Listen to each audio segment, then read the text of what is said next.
네, 여러분은 지금 IFM 91.3MHz 서대문 공동체도의 주민 서대문 듣고 보고 계십니다. 뭔가 이렇게 다시 그 작년으로 돌아간 듯한 느낌이지만 아니 그것보다 이러고 있으니까 본인도 좀 옷을 그러니까 나 앞으로 양복 좀 입고 와야 되겠다. 그러네요. 네, 모시겠습니다. 우리 서대문 갑에서 출마를 준비 중인 황두영 작가 후보 예비 후보 박수로 모시겠습니다. 오랜만에 인사드립니다. 더불어민주당 서대문갑 예비후보 황두영입니다. 반갑습니다. 새해 복 많이 받으십시오. 자, 가운데 앉아있으니까 내가 진행해야 될 것 같아. 아직. 하세요 진행.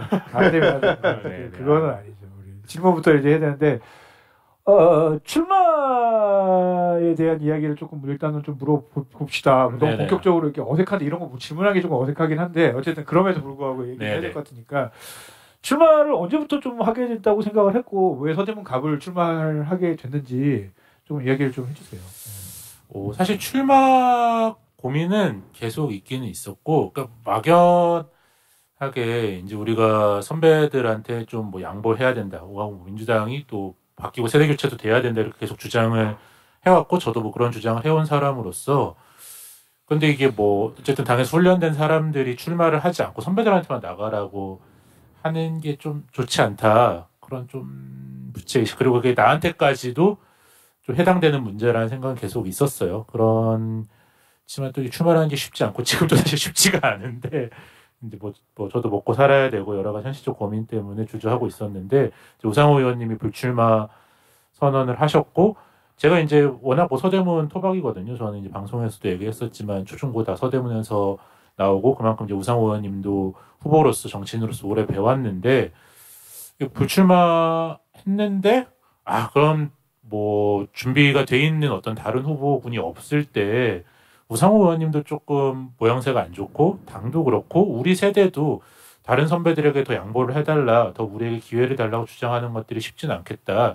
그래서 뭐 제가 될 수도 있고 저보다 더 나은 뭐 다른 우리랑 비슷한 세대의 후보가 최종 후보가 될 수도 있기는 있지만 적어도 이게 누구라도 준비되어 있는 모습을 보여야 하는 것이 우리 세대에 필요한 것 아닌가. 그런데 하필 또 제가 서대문가에 그렇게 오랜 연고가 있는 토박이라서 약간 좀 아무도 저한테 그렇게 시키진 않았지만 저 스스로 약간 뭔가 여기에 응답을 해야 될 것 같은 뭐 우상호 의원님의 불출마 용기에 제가 응답을 해야 될 것 같은 부담감이 있었고 뭐 그러던 와중에 그래 뭐 어쨌든 뭐 이것이 기회일 수도 있고 또 아니면 또 의무일 수도 있겠다. 이번에 용기를 내서 도전을 하자. 그래서 출마를 본격화하게 된 거죠.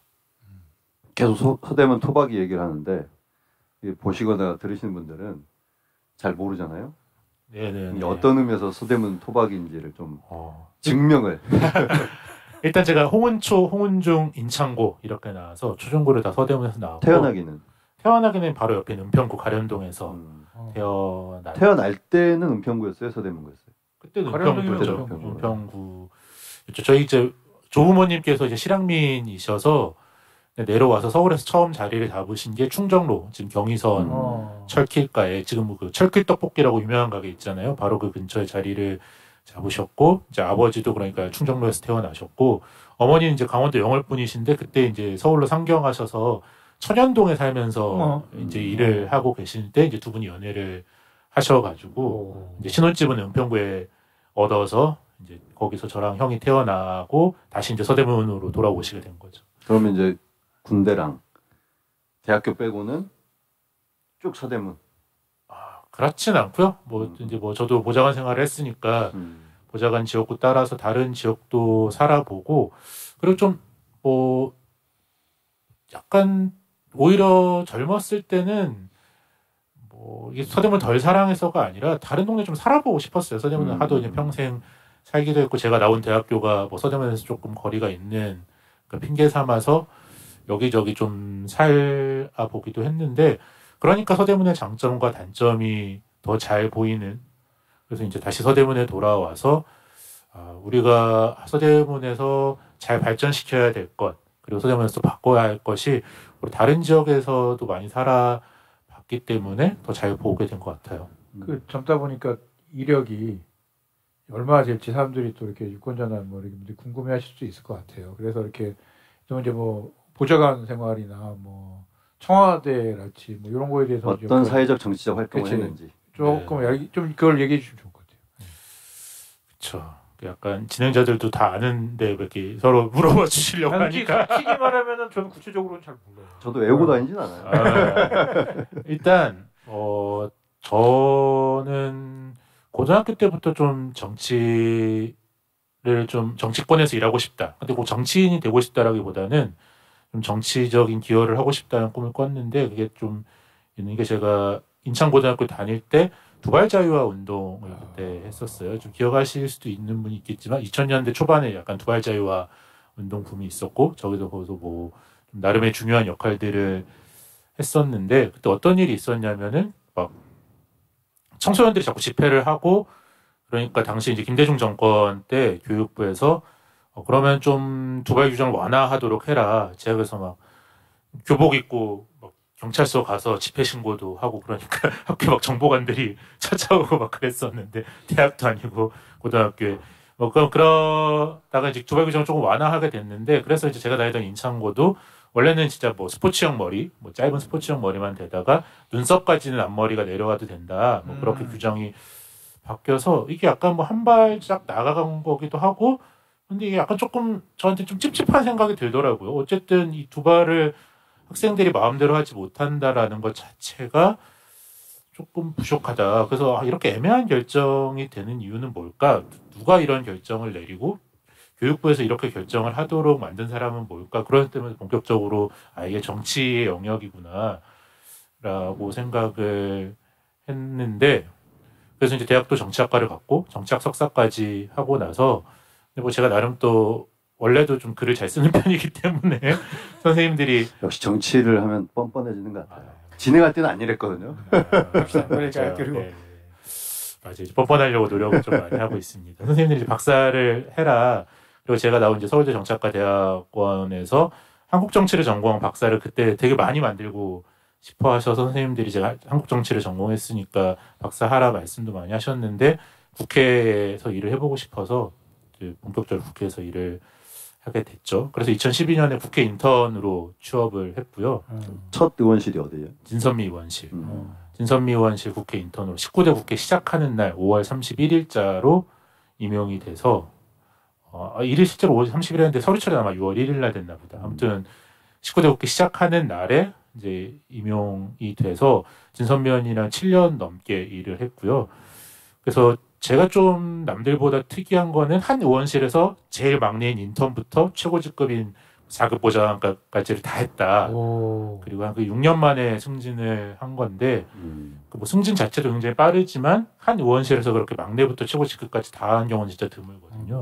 그렇게 하신 진선미 의원도 대단한 것 같긴 하네요. 네네. 뭐 오늘은 제 자랑하는 날이니까 제가 대단한 걸로. 대단하다고 생각 안 하네. 아니 뭐 의원님이 많이 저를 예뻐해 주셨죠. 뭐 그때 그리고 나서도 뭐 국회 영향을 맞이하면 그 뒤로 뭐 장철면 의원실에서도 한 1년 정도 21대 있었고요. 그 뒤로는 청와대 정무수석실 행정관으로 또 일을 했었습니다.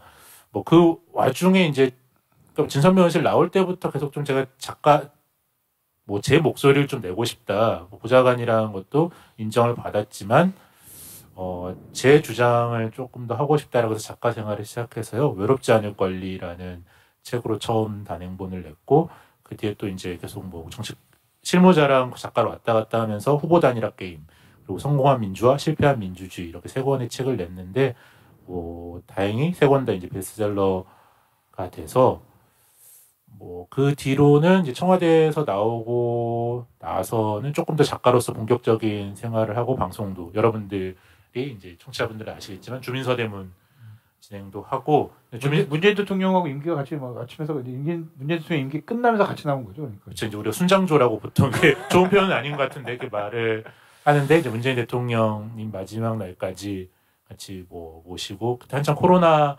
대응하느라고 코로나 대응이라는 게 이제 의학적인 대응도 있지만 또 정무적으로 사람들의 불만을 잘 또 피해 입는 분들을 잘 보상하거나 보호해야 되는 그런 역할들이 있어서 정무적으로 그런 것들을 많이 노력을 하다가 나왔고 그대로 이제 주민서대문 진행도 하고 또 MBC 시선집중에서 여기도 이슈라는 코너를 진행하면서 밥벌이를 했고 주민 그 밥벌이 한 걸로 예, 저희 서대문 FM선 자원봉사로 주민서대문을 또 진행했었죠. 그렇죠. 덕분에 이게 주민서대문이 좀 틀리게 잡혔습니다. 또 그렇게 얘기해 주시니 감사합니다. 네. 자, 그다음에 또 질문. 예. 뭐 너무 잘 아는 얘기라서 질문할 건 없는데. 그래 주세요. 그 어쨌든 책을 3권 쓰고 뭐 그랬잖아요. 네네. 거기에 보면은 이제 본인이 국회 들어가서 만들고 싶은 법에 이제 좀 단초가 보이는 것 같은데 의원이 되면은 가장 먼저 만들고 싶은 법이 뭐가 있을까요?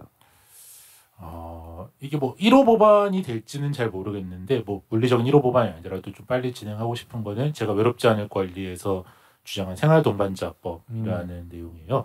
생활동반자법은 꼭 뭐 결혼하거나 혈연이 아니더라고 하더라도 내가 마음에 맞는 사람들과 같이 살고 그걸 국가에 등록을 하면은 국가가 사회복지 혜택이라던가 뭐 특별한 권리를 이제 보호할 수 있도록 하는 법인데 쉽게 말하면 이런 거예요. 내가 이제 뭐 약간 여성 1인 노인 가구인데 혼자 살면 너무 위험한 것도 많고 불안한 것도 많으니까 뭐 만한 친구랑 우리 같이 살겠다라고 해서 이제 뭐 구청이 됐든 아니면 법원이 됐든 가서 등록을 하면은 임대주택도 좀 같이 들어갈 수 있게 해주고 병원 갔을 때 서로 보호자 역할도 할 수 있게 해주고 또 상상할 수 있는 뭐 여러 가지 뭐 소득세라든가 의료보험이라든가 여러 가지 문제를 좀 해결할 수 있도록 도와주는 법이 이제 생활동반자법인데 그게 이제 며칠 전에 이제 윤석열 정부가 공식 발표는 하지 않았는데 조선일보에서 단독 기사로 낸 걸 보니까 대통령 직속 저출산위에서 동거등록혼이라는 걸 만들어서 결혼하지 않은 남녀도 같이 살 수 있도록 하겠다 그런 걸 추진하겠다라고 이제 같이 살 수 있도록 추진하는 게 아니라 같이 살아도 뭔가 혜택을 주겠다는 뜻이겠죠. 같이 살아도 등록하면은 뭔가 뭐 혜택을 주겠다라는 게 아주 구체적인 안은 아니고 그런 방향을 추진할 것이라는 보도가 나왔는데 그 문제는 아무래도 저출산을 해결하려고 윤석열 정부도 그렇게 얘기를 하는 것 같은데 꼭 근데 사실 우리가 특히 꼭 애를 낳기 위해서만 가족 생활이 필요한 건 아니잖아요. 특히 나이를 먹을수록 더 많은 보호가 필요하고 그렇죠. 같이 살고 싶은 이유가 있고 특히 한국 사회에서 가장 흔한 1인 가구는 70대 이상의 여성 1인 가구이기 때문에 그렇게 막 출산할 수 있는 남녀에게만 그런 혜택을 준다는 게 좀 저는 부족하다고 생각하고 헌법적으로도 평등권 침해 소지가 있다라고 생각하기 때문에 어쨌든 이제 윤석열 정부도 그렇게 말을 할 정도로 우리의 지금 가족들도 많이 한계에 부딪혔고 사람들이 어떻게든 같이 살게 해야 된다는 것이 시급한 문제라는 걸 정부도 인정한 거기 때문에 국회에 들어간다면 좀 더 본격적인 논쟁을 한번 제가 제대로 해볼 수 있을 것 같습니다. 그러면 기왕지에서 어쨌든 결혼을 안 한 관계 속에서 살게 한다면 사실은 그냥 그걸 확장을 해도 크게 문제는 안 될 것 같은데 꼭 그 상상력은 이렇게 출산에만 딱 이렇게 묶여 있는 거 그런 건 조금 문제가 있는 것 같죠. 꼭 뭐 출산에만 맞춰서 그런 정책들이 나온 건 아닌데 자 그럼 어쨌든 이제 그 정책 뭐 이게 이제 다 고민하는 건 아니겠지만 보통 이 정책을 보면 상임위가 행안위에서 보통 다루나요? 아니면 이제 보건복지부에서 다루는 게 나은가요? 이건 재정법이기 때문에 사실 재정법은 디자인을 어떻게 하냐에 따라서 상임위 배정도 좀 달라지는데 제가 이제 책에서 주장한 것도 그렇고 지금 어쨌든 저의 안이랑 비슷한 거를 장영안이랑 용해인 의원이 이번 국회에서 발의를 하셨는데 그건 이제 법사위의 법이 된 거죠. 그냥 법사위로? 아니 그게 약간 일종의 신분 관계 가족 관계는 아니지만 약간 민법처럼 일종의 어떤 민사적인 신분 관계에 관한 법이라서 가정법원에서 관할하는 게 제일 좋다라고 저는 판단을 해서 제가 그렇게 했고 제 그런 의견을 받아서 용해인 의원이나 장애인도 기본적으로 가정법원에서 이거를 담당을 하고 뭐 실무적인 거는 이제 지자체에서 위임할 수 있도록 디자인되어 있기 때문에 가정법원인데 뭐 구체적으로 뭐 어떤 권리를 보호하고 어떤 식으로 이분들을 관리할 거냐에 따라서 뭐 보건복지부가 할 수도 있고 뭐 행정안전부가 할 수도 있는데 그럼 뭐 지금의 어떤 신분관계를 관리하는 기관들이 아니다 보니까 기관의 성격이 많이 달라지기는 해야 되죠. 실무적인 부분이죠. 그러면 이제 활동하고 싶은 상임위는 어디가 있을까요? 이제 말씀하신 대로 법사위도 고민을 하고 있고 사실 개인적으로 가장 고민하는 건 좀 환노위를 많이 고민을 하고 있어요. 저는 제일 가기 싫어한다는 환노위. 그렇죠. 왜 저도 이제 환노위 보좌관을 해봤는데 왜 가기 싫어하는지는 알겠고 너무 이해관계 충돌이 강하고 뭘 해도 욕을 먹고 그런데 반해서 얼마나 사실 이제 뭐 각종 산재 사건, 노동쟁이 뭐 소위 민원들이 얼마나 많고 근데 그걸 다 해결할 수도 없고 참 힘든 상임인데 그렇기 때문에 저는 좀 매력이 있다고 생각을 하고 사실 정말 대다수의 국민들이 노동자잖아요. 뭐 그것이 꼭 근로기준법상의 노동자가 아니라고 하더라도 넓은 의미에서 다 일을 하고 먹고 사는 사람들이고 노동 문제라는 게 가장 많은 국민들한테 어떻게 보면 가장 중요하게 결정이 되는 건데 노동 정책을 자신의 과업으로 생각하는 민주당 정치인이 좀 부족하다라는 것이 저는 약간 늘 고민이었고 우리가 어쨌든 뭐 이재명 대표님도 주 4일제를 좀 언급을 하신 적이 있고 아니면 뭐 직무급제라던가 혹은 뭐 정년의 문제라던가 우리 사회에서 또 남성 육아휴직 문제 그런 것들 해결해야 될 노동 과제들이 굉장히 많고 그것들이 이해관계 충돌이 굉장히 어려운 과제들이 많은데 여기에 대해서 명확하게 정리가 되고 국민을 설득할 준비가 되지 않으면 다음 대선도 우리가 굉장히 어려울 것이다 라는 생각을 하고 뭐 윤석열 정부가 워낙 못하고 있기 때문에 이렇게 윤석열 정부가 망하는 거를 봐서 우리가 어떻게든 다음에 민주당이 다시 정권 교체를 할 수도 있겠지만 이걸 미리 준비하고 어떻게 설득할지를 고민을 해놓지 않으면 우리가 정권을 잡는다고 하더라도 좋은 정부가 되는 것이 굉장히 어렵다. 그리고 또 문재인 정권에서도 이제 뭐 최저임금 인상이라던가 공공부문 비정규직 정규직화 그런 문제들에서 과감한 시도를 했고 좀 그 방향 자체는 맞다고 생각하지만 우리의 준비가 굉장히 부족했다라는 걸 좀 여당의 일원으로서 굉장히 많이 안타까웠었거든요. 좀 좋은 기회를 허비한 부분도 사실 있다고 생각하고 그래서 뭐 어렵고 좋은 평가를 듣는 것이 쉽지 않은 부분이란 건 알지만 뭐 노동 정책도 그렇고 당연히 환경 정책도 뭐 말할 것도 없이 기후위기 대응 너무 시급하기 때문에 어떻게 보면 환노위가 지금 청년 혹은 젊은 정치인들한테는 가장 노다지가 될 수도 있는 자기가 새로운 의제를 개발하고 또 새로운 의제의 상징적인 정치인이 될 수 있는 노다지 같은 상임이다. 저는 뭐 그렇게 생각하기 때문에 가고 싶습니다. 네.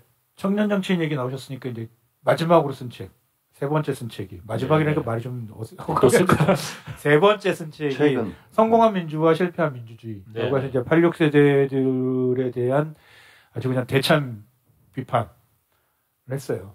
청년 정치인하고 이제 어쨌든 이제 86세대의 어떤 세대 교체에 대한 이야기를 이제 쓴 건데 어떻게 생각하십니까? 세대 교체에 대해서. 민주당이 생각보다 국민의힘보다 세대 교체가 느리다라는 평가를 받고 있는 건 사실이에요.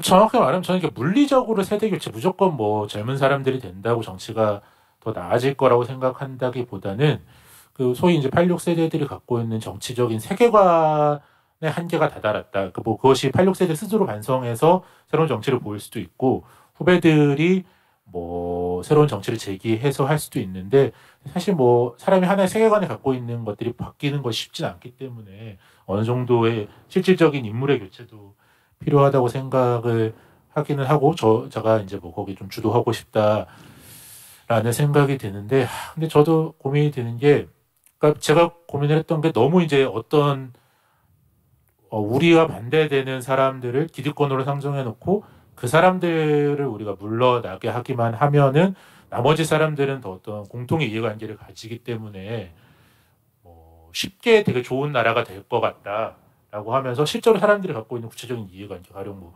국민연금도 세대나 소득에 따라서 굉장히 이해관계가 첨예한데 우리가 그걸 손을 놓은 채로 거의 10년째 얘기를 하고 있고, 가령 차별금지법 같은 것도 정말 많은 정체성인 사람들이 거기에서 입장이 있고 또 그걸 싫어하는 사람들도 있고, 그런 식으로 사람들이 구체적으로 문제라고 생각하고 해결해야 된다고 생각하고 갈등을 겪고 있는 거에 대해서 굉장히 두루뭉술하게 민주당이 그동안 대처를 했었고, 사실 그래서 국민연금에 대한 거, 뭐 직무급제에 대한 거, 혹은 뭐 이재명 대표가 얘기했던 뭐 기본소득에 대한 것, 그런 것들에 대해서 민주당의 입장이 정확히 뭐냐라고 물어보면 민주당에서 일하는 저희들도 굉장히 쉽게 한 단어로 한 문장으로 설명할 수는 없는 상황이죠. 이런 고민도 있고 저런 고민도 있고. 그래서 그러니까 민주당이 윤석열 정부에 반대하는 건 맞지만, 그래서 어떤 나라를 만들고 내가 문제라고 실제로 생각하는 거에서 어떤 입장을 갖고 있는지가 두루뭉술한 것이 저는 제일 큰 문제고, 그것이 약간 86세간의 특징이다. 그렇기 때문에 물론 어떤 분명한 입장을 내면 비판이 있는데 저는 분명 입장을 내고 비판을 받고 비판을 받은 거에서 다시 설득을 하건 비판을 수용하건 그런 식으로 좀 명확하게 국민들이 뭘 보고 이 정당을 지지할 것인가에 대한 평가가 가능한 정치를 좀 하고 싶다라는 것이고 거기에 따라서 86 용태론이나 세대교체는 약간 부수적인 그거를 만들기 위해서 어떤 사람을 충원할 것인가 혹은 뭐 어떤 반성을 할 것인가라는 부수적인 문제지 한 20년 했으니까 이만 할 만큼 했으니까 이제 뭐 좀 쉬시죠. 조폭도 아니고 그거는 아닌 것 같아요. 근데 뭐 그런 고민들이 제 책에 담겨 있으니까요. 사실 뭐 책이 제가 뭐 쉽게 쓰려고 노력했지만 이론적인 부분도 많기는 해서 그래도 황교안이라는 사람이 좀 더 심도 있게 궁금하다라고 해주시면 외롭지 않을 권리나 뭐 성공한 민주화, 실패한 민주주의 읽어주시면 이 사람이 어떤 고민을 하는 사람이구나라는 거 더 잘 이해하실 수 있을 것 같아요. 뭔가 이렇게 세대 간의 이야기를 할 때 제일 와닿았던 글은 그거였어요. 성공한 민주화에 대한 얘기에서 86세대들은 민주주의가 이상향이라면 우리가 만들어야 될 사회라면 지금의 20대, 30대들은 그냥 우리 공기처럼 하고 있는 그러니까 인프라이다, 민주주의는. 근데 이거를 굉장히 차이가 그런 식으로 날 수도 있겠구나 생각이 참 들면서 거기서부터 시작해야 되는 거 아닌가 차이를 약간 이런 생각이 들긴 하더라고요, 사실. 그렇죠. 이제 이게 약간 오도돼서 사실은 이제 아까 말했던 것처럼 시간이 지났으니 자 이제 빠지고 우리가 들어갈게 이런 게 아니잖아요. 근데 이제 소위 말하는 상대 진영에서는 이걸 특권 세력이라고까지 규정하면서 그러니까, 근데 이거를 또 이제 필부가 이렇게 말하면 되는데 최대한 특권을 더 누리고 있는 사람들이 이런 말을 하고 있으니까 이렇게 말이 뭔가 이렇게 그러니까 이게 그런 게 있는 것 같아요. 뭐냐면 저도 뭐 86세대랑 나도 이제 저도 86세대를 약간 비판하는 입장에서 보면은 이게 86세대들이 만드는 말들이 과잉되어 있는 건 사실인 것 같아요. 뭐냐면은 검찰 독재, 뭐 약간 이런 말들 만들잖아요. 막 근데 이게 지금 사회가 그런 사회인가 과연 우리가 뭔가 이렇게 말을 다르게 바라볼 수도 있을 것 같은데 뭔가 그 생각이 다르게 뭘 제시해 보세요. 굳이 검찰 독재일 필요가 있나요? 그냥 검찰이 저렇게 설레발치고는 아니고 걸쳐있고 과잉하고 있다. 약간 이 정도 얘기하면 되는데 검찰 독재 국가다 약간. 근데 한국의 민주주의라는 것을 그렇게 쉽게 그냥 독재 뭐 대통령이 한번 바뀌었다고 독재가 바로 돼버렸다. 독재 국가 됐다. 이렇게 얘기하는 건 조금 너무 이 한국 사회의 어떤 시스템이랄지 이런 것들을 너무 아직도 민주주의가 안 된 나라라고 바라보는 관점인 것 같아서 되게 저는 사실 그런 거는 되게 동의하지 않거든요, 사실요. 근데 그런 부분에 있어서 저는 되게 이렇게 잘 좀 보고 있고 사실 86세대들이 이 책을 보면서 이런 이야기를 좀 들으면서 우리가 민주주의를 어떻게 바라보는 게 다른가 약간 조금 난 선배들이 조금 알아봐줬으면 좋겠다는 생각이 좀 들긴 해요, 사실. 자, 전체적으로 이제 이야기가 우리 이제 주민들이 듣기에는 좀 어려운 얘기가 많아요. 네. 실제 이제 선거에 뛰어든다는 것은 좀 더 쉬운 언어로 주민들에게 나의 정치는 이런 겁니다. 뭐 이렇게 얘기하는 건데 앞서도 우리가 일부에서 이제 공약 얘기도 하고 했는데 결국은 이제 또 지역구로 출마하는 의원이다 보면은 지역 공약을 안 할 수가 없잖아요. 예, 많이 특히 하고 있습니다.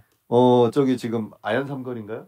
거기에 이제 선거 사무실 차렸잖아요. 예, 충정로역 근처에 부가현 가구거리 초입에 선거 사무실을 차렸습니다. 네, 놀러 오십시오. 육교 딱 거기 건너편에 있는 것 같은데 저는 이제 그 외부에 있는 현수막 봤을 때 생활 동반자법을 만들겠습니다. 뭐 이런 거 할 줄 알았더니 지역 공약을 넣더라고요. 그것 좀 한번 얘기해 주세요. 그렇죠. 근데 부가현 2, 3구역 등 재개발이나 또 강북순환선, 서부선 같은 것들은 워낙 오래된 지역 현안이기 때문에 모든 후보가 더 자기가 잘할 수 있다라고 주장을 할 것 같은데, 저는 또 제가 제일 잘할 수 있다. 사실 지금 나온 후보군 중에 실제로 지역 현안을 붙잡고 해결해 본 경험이 있는 사람이 별로 없습니다.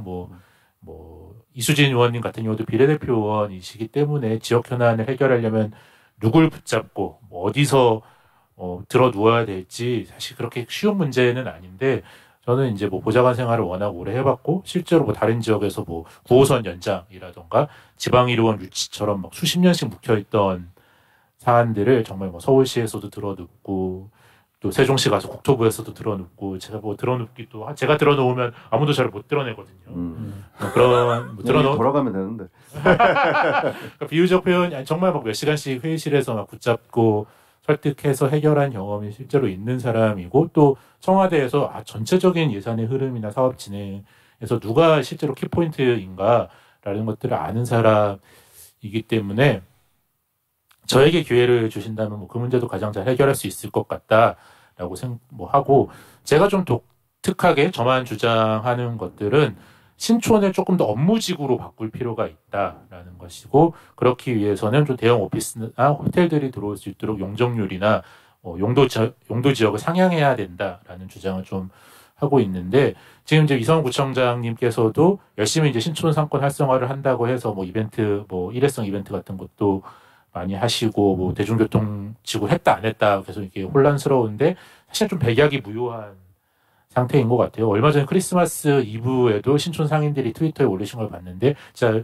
이렇게 말하면 너무 좀 쥐새끼 한 말이 없다고 할 정도로 이제 오히려 홍제역이나 남가자동 주택가의 사람들이 더 많을 정도로 너무 텅 빈 거리 그리고 막 신촌역 바로 앞에 있는 뭐 투썸 플레이스나 뭐 그런 데도 다시 문을 닫는 처지라서 이거는 이제 대학 문화 자체도 바뀌고 연대라는 거기서 가장 큰 어떤 수요가 어떤 학제가 바뀌면서 1, 2학년들이 더 이상 그 신촌에서 생활하지 않고 뭐 그런 문제와 더불어서 대학 문화 자체도 바뀌고 신촌 지역이 낙후하고 그런 문제가 있어서 이걸 과거와 같은 방식으로 다시 대학생들이 90년대나 2000년대처럼 모여서 대학 문화를 만들고 그런 것들이 기대하기는 좀 어려운 상황이다.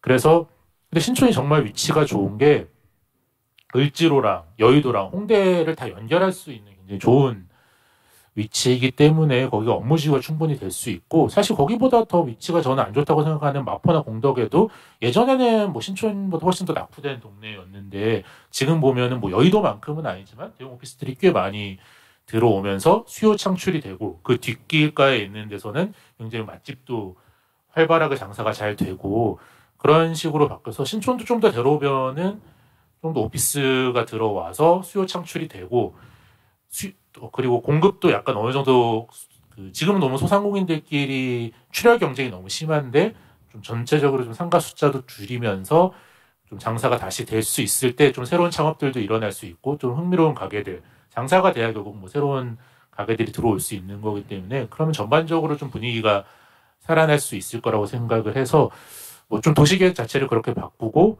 거기다 종상향이나 용도 지역 상향 또 뭐 할 수 뭐 한 해 내에서 신촌 작걸 좀 해야 되고 특히 서부선 개통과 함께 여의도랑 바로 직통이 되는 지역이 되기 때문에 충분히 이제 뭐 여의도나 을지로 홍대에서 다 수요하지 못하는 그런 오피스 수요들도 신촌이 담아낼 수 있다. 저는 그렇게 보고 있습니다. 네, 이제 우리 이성원 청장께서 102번 역사 위치를 갖고 네네. 이렇게 이제 얘기를 하시는 것처럼 사실상 서부선의 신촌역은 마포잖아요.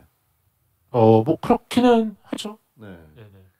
그러면 그분도 자기가 지역위원장일 때 뭐 좀 했어야 되는 거 아니에요? 이걸 이쪽으로 좀 그걸 여기 와서 물어본다고? 아니 이제 그런 부분에 대해서도 이제 좀 고민을 하면서 단순한 업무지구를 이제 뭐 종상향을 하고 하는 것도 있겠지만 일종의 출구를 뭐 이게 신촌 쪽에 하나 더 뚫는다거나. 그렇죠. 근데 뭐 이 지하철역이라는 게 제가 이제 강동에서도 뭐 지하철 연장 사업을 많이 해봤는데 그 전철이 구체적으로 딱 어디 서느냐가 이제 메인 포인트긴 하지만 출구를 어디다 뚫느냐, 그 출구에 최종 계단이 나오니까 에스컬레이터가 나오는 데가 어디냐 그런 것들은 충분히 실무 과정에서도 조정이 가능하기 때문에 조금 수정할 수 있을 것 같고 또 제가 갖고 있는 뭐 아이디어가 여기서 또 최초 공개하는 건데 그러니까 천호역에 가보시면은 천호역도 신촌보다는 오히려 예전에 규모가 훨씬 작았죠. 약간 유흥가잖아요.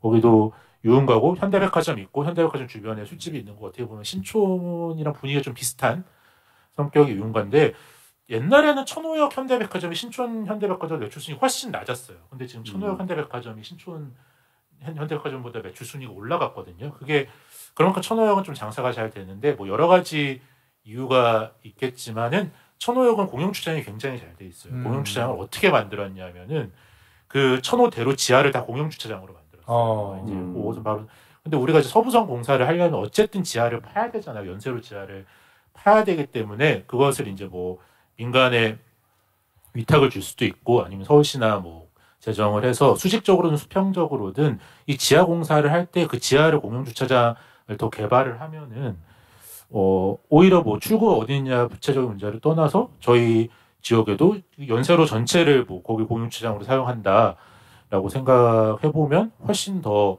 우리한테 실질적인 도움이 될 수 있는 정책을 만들 수도 있죠. 그런 식으로 좀 실제로 일을 해보고 어떤 아이디어가 있느냐에 따라서 우리가 이미 주어진 기회도 충분히 많이 바꿀 수 있을 것 같아요. 네, 이제 마지막 질문이 돼야 될 것 같은데요.